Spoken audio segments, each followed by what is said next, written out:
नमस्कार विद्यार्थी मित्र मैत्रिणींनो, केसागर पब्लिकेशनच्या केसागर करिअर अकॅडमी यूट्यूब चॅनलवरती तुमचं पुन्हा एकदा स्वागत आहे। येणारी अपकमिंग तुमची राज्यसेवा पूर्वपरीक्षा 2024 आणि राज्यसेवा पूर्वपरीक्षा 2025। आता इथे संयुक्त पूर्वपरीक्षेचा उल्लेख मी करत नाही, कारण का ज्या लेवलचे करंट अफेअर्स आपण इथे कव्हर करतोय तर ते करंट अफेअर्स शक्यतो तर कंबाईनला विचारणार नाही, पण राज्यसेवा पूर्वपरीक्षा, राज्यसेवा पूर्वपरीक्षा 24-25 आणि राज्यसेवा मुख्य परीक्षा 25, ठीक आहे। तर या दृष्टिकोनातून आपण इथे काही महत्त्वाचे करंट अफेअर्स कव्हर करतोय। जे विद्यार्थी संयुक्त आणि राज्यसेवा दोन्ही एक्झाम एकत्र देत आहेत अशा विद्यार्थ्यांसाठी नक्कीच हे लेक्चर फायद्याचं ठरेल। तर लक्षात घ्या, राज्यसेवा परीक्षा 25 चा पॅटर्न लक्षात घेता एडिटोरियल, ज्याला आपण संपादकीय म्हणतो, गव्हर्नमेंटच्या वेबसाईट असतील, गव्हर्नमेंटचे रिपोर्ट्स असतील, ते सगळे तुम्हाला करावे लागतील आन्सर रायटिंगसाठी। ओके, याच्या व्यतिरिक्त जे विद्यार्थी कंबाईन पण देत आहेत, राज्यसेवा पण देत आहेत, सरळ सेवा पण देत आहेत, असे बरेच विद्यार्थी असतात। त्याच्यासाठी एक बेस्ट बुक मी तुम्हाला सांगितलं होतं, बुक रिव्ह्यू पण मी दिला होता। तर आपल्या प्लॅटफॉर्मवरती आपल्याच पब्लिकेशनचं पुस्तक आहे smallest general knowledge, latest general knowledge, 83वी आवृत्ती, ठीक आहे। ओके, तर स्मॉलेस्ट जनरल नॉलेजचं मी तुम्हाला बुक रिव्ह्यू दिला होता, आय थिंक तुम्ही बघितला असेल। 83वी आवृत्ती हे पुस्तक तुमच्यासाठी अतिशय उपयोगी आहे।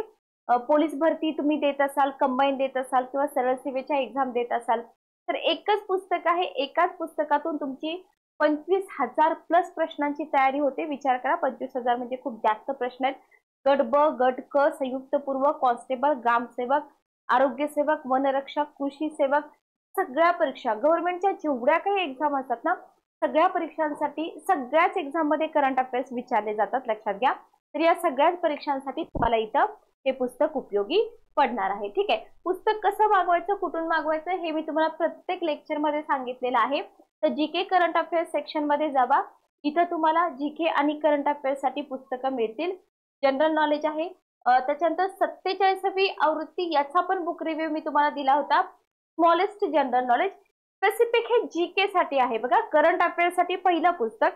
आता याच्यामध्ये पण करंटचा डाटा आहे, तर ही दोन पुस्तकं मोर दॅन म्हणजे तुमच्यासाठी सफिशियंटच आहे, जे विद्यार्थी कंबाईन आणि इतर सगळ्या परीक्षा देतात। जे विद्यार्थी राज्यसेवा देतात त्यांच्यासाठी थोडंसं एक्स्ट्रा नॉलेज आपल्याला इथं द्यावं लागतं। सो आपण राज्यसेवेसाठी तर स्पेसिफिक लेक्चर सिरीज घेत आहोत। तुमच्यापैकी जे विद्यार्थी ज्यांना असं वाटत असेल की संयुक्त पूर्व परीक्षेसाठी पण करंट अफेअर्स घ्यावेत, तर तसं तुम्ही कमेंट बॉक्स मध्ये सांगा, आपण नक्कीच ट्राय करूया, ठीक आहे। ओके, तर ही आहे आपली पुस्तक सूची जीके आणि करंट अफेअर्स साठी। ज्या विद्यार्थ्यांनी पुस्तक घेतलेलं आहे, पुस्तक वापरत आहात, बुक रिव्ह्यू पाहिला असेल, तर तुमचा जो फीडबॅक आहे नक्की द्या। तर आज आपण थोडेसे करंट अफेअर्स कव्हर करणार आहोत। त्याच्यापैकी पहिल्यांदा आपण घेतो एक शासकीय योजना, गव्हर्नमेंटच्या स्कीम वरती राज्यसेवा पूर्व परीक्षेला 4 मार्काला क्वेश्चन विचारतात, म्हणजे 2 क्वेश्चन तरी विचारतात। 2 क्वेश्चन म्हणजे 2 मार्काला एक क्वेश्चन, म्हणजे 4 मार्काला तुम्हाला गव्हर्नमेंटच्या स्कीम विचारल्या जातात। कधी कधी 6 मार्काला पण विचारतात, लक्षात घ्या। आणि संयुक्त पूर्व परीक्षेला तुम्हाला महाराष्ट्राचे स्कीम विचारू शकतात, ऑल ओव्हर नॅशनल विचारू शकतात, किंवा स्पेसिफिक एखाद्या राज्याने स्कीम चालू केली आणि ती स्कीम खूप चांगली आहे, पुढे जाऊन ती पूर्ण भारतामध्ये लागू केली जाते, तर अशा स्कीम पण तुम्हाला विचारल्या जाऊ शकतात, ठीक आहे। तर इथं मेरा गाव मेरी धरोहर परियोजना जी आहे ना, तर या परियोजनेबद्दल आपण माहिती घेणार आहोत। आता या परियोजनेबद्दल माहिती घेण्याचा हेतू काय आहे, कारण यूपीएससी 2018 जीएस पेपर 1 मध्ये तुम्हाला मुख्य परीक्षेला याच्यावरती क्वेश्चन विचारला होता, ठीक आहे। ओके, आणि पुढे जाऊन तुम्हाला असेच क्वेश्चन राज्यसेवा 2025 मेन्स मध्ये विचारले जातील। ओके, त्याच्यामुळे आपण ही न्यूज इथे कव्हर करत आहोत। न्यूज जर आपण बघितली, या न्यूज मधून तुम्हाला कोणकोणत्या परीक्षांसाठी फायदा होतोय, तर बघा इथे तुम्हाला सामान्य अध्ययन 2, सामान्य अध्ययन 1, सरकारी धोरणे, त्याच्यानंतर सरकारी धोरणे, त्याच्यामधला हस्तक्षेप, केंद्रीय क्षेत्र नियोजन, कल्याणकारी योजना, ठीक आहे। ओके, तर राज्यसेवा 2025 च्या पॉइंट ऑफ व्ह्यू ने जर तुम्ही ही न्यूज बघितली, तर ही न्यूज तुम्हाला सामान्य अध्ययन 2, सामान्य अध्ययन 1 साठी उपयोगी पडणार आहे। आणि प्रिलियम साठी जर तुम्ही विचार केला, तर प्रिलियम साठी तुम्हाला मेरा गाव मेरी धरोहर कार्यक्रम काय आहे, कधी चालू झाला, कुठून चालू झाला, असे छोटे मोठे पॉइंट विचारू शकतात. त्याच्यानंतर तुम्हाला national mission on cultural mapping, ज्याला NMCM असं म्हटलं जातं, शॉर्ट फॉर्म आहे, लॉंग फॉर्म पण विचारतात आपल्याला, याच्याबद्दल विचारलं जाऊ शकतं. त्याच्यानंतर कला आणि संस्कृतीच्या संवर्धनासाठी आर्थिक सहाय्य योजना, हा सेक्शन तुम्हाला प्रिलिमला विचारला जाऊ शकतो. आणि राष्ट्रीय संस्कृती महोत्सव काय आहे याच्याबद्दल पण तुम्हाला प्रिलिमला क्वेश्चन विचारले जाऊ शकतात. ठीक आहे, तर न्यूज एकच आहे, पण तुम्हाला प्रीला पण विचारली जाऊ शकते, मेन्सला पण विचारली जाऊ शकते. ठीक आहे, मुख्य परीक्षेसाठी जर तुम्ही बघाल तर मुख्य परीक्षेसाठी तुम्हाला इथं भारताच्या सांस्कृतिक वारशाचा प्रचार करण्यासाठी सरकारी धोरणं, ही जी आपण स्कीम बघतोय मेरा गाव मेरा धरोहरचं महत्व काय आहे, आणि सांस्कृतिक नकाशावर जे राष्ट्रीय अभियान आहे त्याच्याबद्दल तुम्हाला क्वेश्चन विचारला जाऊ शकतो मुख्य परीक्षेला. ठीक आहे, ओके, तर हे नोट डाऊन करून घ्या. आता ही जी स्कीम आहे, ही जी योजना आहे का चर्चेमध्ये आहे, तर बघा भारत सरकारनं मेरा गाव मेरी धरोहर MGMD कार्यक्रमाअंतर्गत काय केलेलं आहे, सगळ्या गावांचा नकाशा आणि दस्तऐवजीकरण करण्याचा निर्णय घेतलाय. सगळ्यात महत्वाचा इम्पॉर्टंट पॉइंट आहे हे, की नक्की काय आहे बाबा याच्यामध्ये काय करण्यात येणार आहे, तर सगळ्या गावांचा नकाशा आणि दस्तऐवजीकरण करण्याचा काय केलेला आहे, इथं डिसिजन घेतलेला आहे. ठीक आहे, मग या कार्यक्रमाचा मुख्य उद्देश काय आहे ते पण आपल्याला माहित पाहिजे. भारतीय खेड्यांचं जे जीवन आहे, लक्षात घ्या, इतिहास आहे, नैतिकता आहे, याच्याबद्दल तपशीलवार माहिती संकलित करायची आणि ती आभासी आणि वास्तविक वेळ अभ्यागतांना उपलब्ध करून द्यायची. ठीक आहे, ओके, तर हा आहे उद्देश. उद्देश पण विचारला जाऊ शकतो साध्या सिंपल शब्दामध्ये तुम्हाला. त्याच्यानंतर सांस्कृतिक मंत्रालय कला आणि संस्कृतीच्या संवर्धनासाठी आर्थिक सहाय्य योजना देखील राबवत आहे, ज्याच्यामध्ये 8 घटक आहेत. लक्षात घ्या, सांस्कृतिक मंत्रालय कला आणि संस्कृतीच्या संवर्धनासाठी काय करत आहे, आर्थिक सहाय्य योजना पण राबवत आहे. त्याच्यामध्ये किती घटक आहेत, 8 घटक आहेत.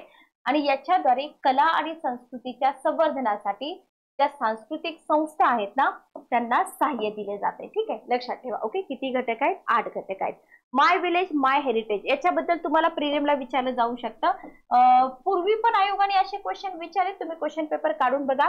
तर हे MGMD कार्यक्रम काय आहे, मेरा गाव मेरी धरोहर माय विलेज माय हेरिटेज. ठीक आहे, काय आहे बघा, सांस्कृतिक मॅपिंगचे हे राष्ट्रीय अभियान सांस्कृतिक मंत्रालयाच्या, आपल्याला मंत्रालय विचारत नाहीत पण UPSC ला विचारतात बघा, कोणत्या मंत्रालयाअंतर्गत ही योजना चालू झालेली आहे, तर सांस्कृतिक मंत्रालयाच्या अंतर्गत Indira Gandhi national centre for the arts. ठीक आहे, ओके,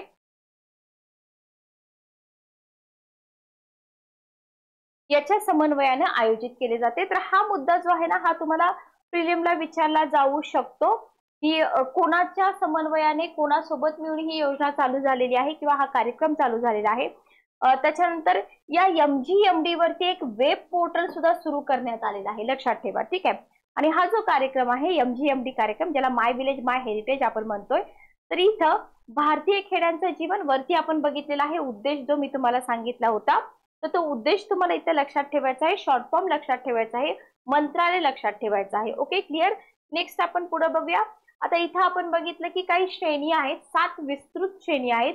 तर या श्रेणी तुम्हाला जरी नाही विचारल्या तरी किती श्रेणीमध्ये संकलित आहे असं तुम्हाला विचारलं जाऊ शकतं. ठीक आहे, किती श्रेणीमध्ये संकलित आहे, तर इथे जर आपण बघितलं तर टोटल किती श्रेणीमध्ये, 7 श्रेणीमध्ये.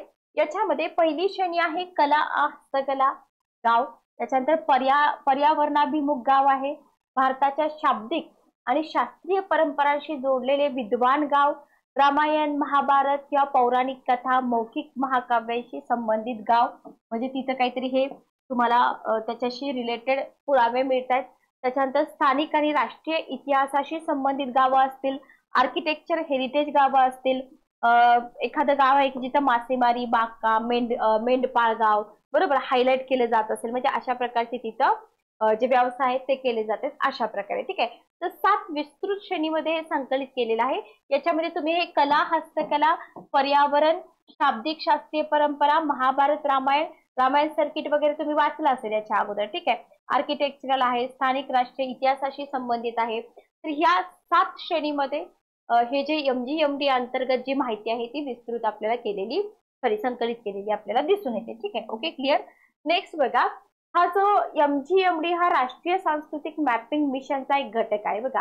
हा जो कार्यक्रम आहे ना हा NMCM याच्याबद्दल मी तुम्हाला आधीच सांगितलं होतं. तर हा जो कार्यक्रम आहे मेरा गाव मेरी धरोहर हा NMCM चा एक घटक आहे. म्हणजे राष्ट्रीय सांस्कृतिक मॅपिंग मिशन जे आहे ना तर याचा एक घटक आहे जो आझादी का अमृत महोत्सव हे न्यूज मध्ये होतं, एक्झाम मध्ये विचारलेलं पण आहे, एक भाग म्हणून सुरू करण्यात आलेला आहे. ठीक आहे बघा, म्हणजे इथे तुम्हाला काय लक्षात ठेवायचं आहे, आझादी का महोत्सव याचा एक भाग आहे NMCM आणि या NMCM चा एक घटक आहे MGDM. ठीक आहे, हे फक्त तुम्हाला इथे लक्षात ठेवायचं आहे. पण हे अधूनमधून वाचलं तर आपल्या लक्षात राहत नाही, म्हणून करंट अफेअर जे असतात ना एका सिक्वेन्सनी म्हणजे गव्हर्नमेंटच्या स्कीम तरी सिक्वेन्सनी करावे लागतात. ठीक आहे, ओके.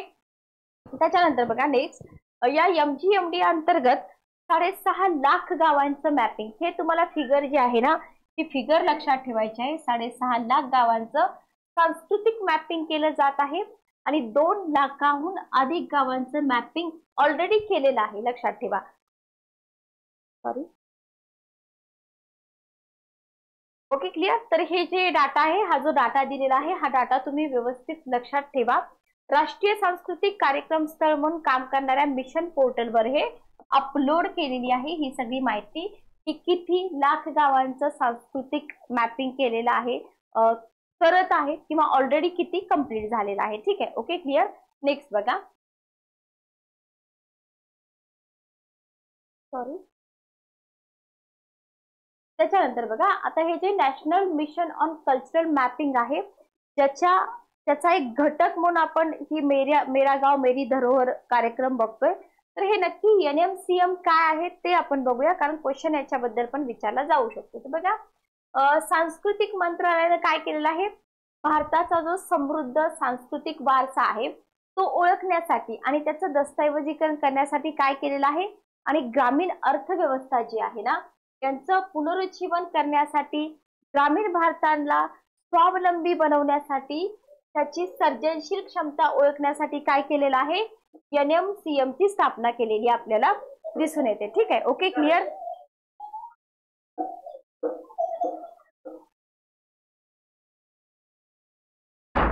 Okay clear. चला तर बघा, परीक्षेमध्ये आपण काय बघितलं, सांस्कृतिक मंत्रालयाने भारताचा समृद्ध सांस्कृतिक वारसा ओळखण्यासाठी आणि त्याचं दस्तऐवजीकरण करण्यासाठी काय केलेलं आहे, ग्रामीण अर्थव्यवस्थांचं पुनरुज्जीवन करण्यासाठी आणि भारताला स्वावलंबी बनवण्यासाठी, सर्जनशील क्षमता ओळखण्यासाठी काय केलेलं आहे, या NMCM ची स्थापना केलेली आहे. तर NMCM ची स्थापना का केली आहे ते आपल्याला माहित पाहिजे. त्याच्यानंतर बघा, सांस्कृतिक मॅपिंग 3 स्तरावर कार्य करतं. ठीक आहे, सांस्कृतिक मॅपिंग किती स्तरावर कार्य करतं, 3 स्तरावरती कार्य करतं. सांस्कृतिक क्षेत्राशी संबंधित कलाकार आणि लोकांची राष्ट्रीय निर्देशिका, कलात्मक अभिव्यक्तीची राष्ट्रीय डिजिटल यादी किंवा रजिस्टर, कलाकार समुदाय परंपरेचे धारक तयार करणं, कला पद्धतींच्या जतनासाठी धोरणं विकसित करणं आणि त्यांच्या अभ्यासक्रमासाठी काय करायचंय, सॉरी अभ्यासकांसाठी कल्याणकारी योजना राबवणं. ठीक आहे, ओके. आता हे स्तर वगैरे तर तुम्हाला विचारले जाणार नाही, तुम्हाला फक्त हे मिशन काय आहे इतकं माहित असलं तरी मोर दॅन सफिशियंट आहे. ठीक आहे, ओके क्लिअर. चला नेक्स्ट आपण पुढे जाऊया. कला आणि संस्कृतीच्या संवर्धनासाठी आर्थिक मदतीची योजना काय आहे. आपण बघितलं की आर्थिक मदतीची योजना पण आहे. आता ही योजना काय आहे ते आपल्याला माहित पाहिजे. तर देशातल्या विविध सांस्कृतिक उपक्रम आणि संघटनांना पाठिंबा देण्यासाठी जर आपण बघितलं तर ही केंद्रीय क्षेत्राची योजना आहे. याच्यामध्ये 8 घटक आहेत. उद्दिष्ट काय असणार आहे, निधीचं वाटप, बरोबर, पण ते वेगळं वेगळं आहे, म्हणजे निधीचं वाटप वेगळं आहे, सेम नाहीये. आता इथे जर बघितलं हे 8 घटक बघा, याच्यामध्ये तुम्हाला राष्ट्रीय उपस्थिती असलेल्या सांस्कृतिक संस्थांना आर्थिक सहाय्य. ठीक आहे, ओके. तर हा एक घटक आहे, लक्षात ठेवा. आता याच्यामध्ये जर आपण बघितलं तर याच्यामध्ये कमाल अनुदान 1 कोटी आहे. ठीक आहे, ओके. बाकीची इन्फॉर्मेशन तुम्ही करू शकता. जर आन्सर रायटिंग साठी तुम्हाला हवं असेल तर तुम्हाला हे करावंच लागेल, पण जास्तीत जास्त तुम्ही काय करा, घटक लक्षात ठेवा आणि कमाल अनुदान किती आहे ते लक्षात ठेवा. ठीक आहे, ओके.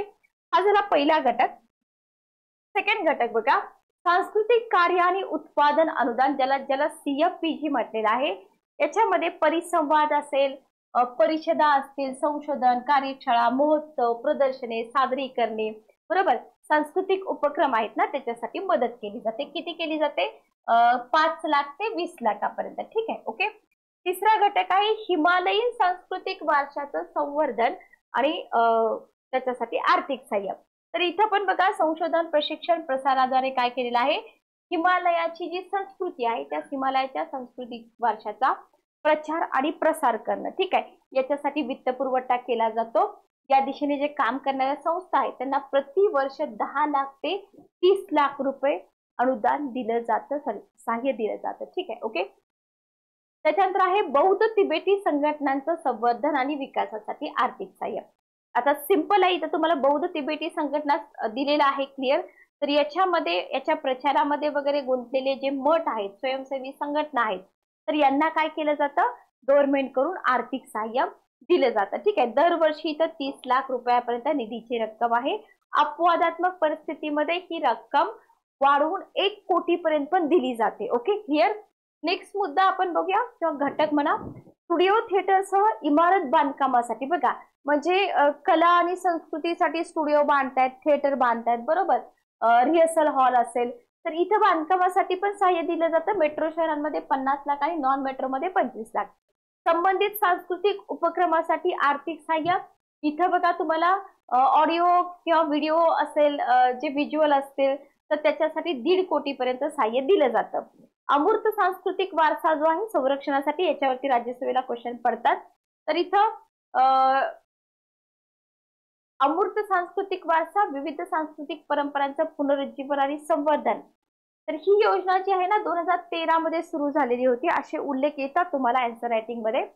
आणि घरगुती सण जत्रा वगैरे असतात तिथं राष्ट्रीय संस्कृती महोत्सव आयोजित करण्यामध्ये मदत करणं हा याचा उद्देश आहे. ठीक आहे. तर हे 8 घटक तुम्ही व्यवस्थित लक्षात ठेवा. आता याच्यावरती म्हणजे ही जी न्यूज आहे ही न्यूज आहे एप्रिल 2024 ची. पण सेम अशाच न्यूज वरती 2018 ला क्वेश्चन पडला होता की भारतातील कला वारसा जतन करणं ही सध्याच्या काळाची गरज आहे, चर्चा करा. ठीक आहे. तर अशाच पद्धतीचे क्वेश्चन तुम्हाला राज्यसेवा 2025 लाही येऊ शकतात. प्रिलियम पॉइंट ऑफ व्ह्यू न पण आपण ही जी योजना आहे, हा जो कार्यक्रम आहे कव्हर केलेला आहे. तर अशाच पद्धतीचे करंट अफेअर्स कव्हर करा जर तुमचं टार्गेट राज्यसेवा 2025 असेल तर. बाकी कंबाईंड परीक्षा, सरळ सेवा भरती, पोलीस भरती, स्मॉलेस्ट जनरल नॉलेज आणि लेटेस्ट जनरल नॉलेज ही दोन्ही पुस्तकं तुमच्यासाठी बेस्ट आहेत. पुस्तक ज्या विद्यार्थ्यांनी वापरले कमेंट बॉक्समध्ये मला नक्की फीडबॅक द्या.